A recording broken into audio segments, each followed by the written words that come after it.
Everyone, welcome to my channel. నేను మీ హర్షిత. ఈ రోజు మనం ఒక వండర్ఫుల్ వెంచర్కి వచ్చామండి. సో ఇది వచ్చేసి వరంగల్ హైవేకి జస్ట్ 4 to 5 కిలోమీటర్ రేడియస్ లో మీకు స్వర్ణగిరి టెంపుల్ ఎంత ఫేమసో తెలిసిందే. సో దానికి ఆపోజిట్ రోడ్ లోనే మనం ఇక్కడ ఉన్నాము. ఇది వచ్చేసి మనకి స్వర్ణగిరి టౌన్షిప్ అండి. ఒక బ్యూటిఫుల్ ప్రాజెక్ట్. సో మనకి ఈ వెంచర్ వచ్చేసి మనకి హెచ్ఎండిఏ ఇంకా రేరా ఫుల్లీ అప్రూవ్డ్ అండి. మనకి విత్ గ్రాండ్ ఎంట్రన్స్ ఆర్చ్ ఉంటుంది. దానితో పాటు మనకి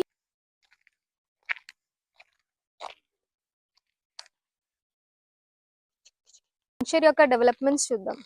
వెంచర్ యొక్క డెవలప్మెంట్స్ వచ్చేసి అండర్ గ్రౌండ్ డ్రైనేజ్ సిస్టమ్, దానితో పాటు ఈచ్ ప్లాట్ కి వాటర్ కనెక్షన్ అండ్ ఎలక్ట్రిసిటీ. ఈ వెంచర్ లో చిల్డ్రన్స్ ప్లే ఏరియా కూడా ఉంది. దానితో పాటు క్లబ్ హౌస్ అనేది కూడా ఆల్రెడీ డెవలప్మెంట్ స్టార్ట్ అయిపోయిందండి. మొత్తం పూర్తిగా మీరు చూసుకుంటే ఈ వెంచర్ వచ్చేసి 20 acres ల్యాండ్ డెవలప్మెంట్స్. ఈ వెంచర్ కోసం ఎటువంటి మీకు డీటెయిల్స్ కావాల్సి అనుకున్నా కానీ స్క్రీన్ పైన మేము నంబర్ ఇస్తాము. మీరు కాంటాక్ట్ అవ్వచ్చు, మెసేజ్ కూడా చేయొచ్చు. Thank you.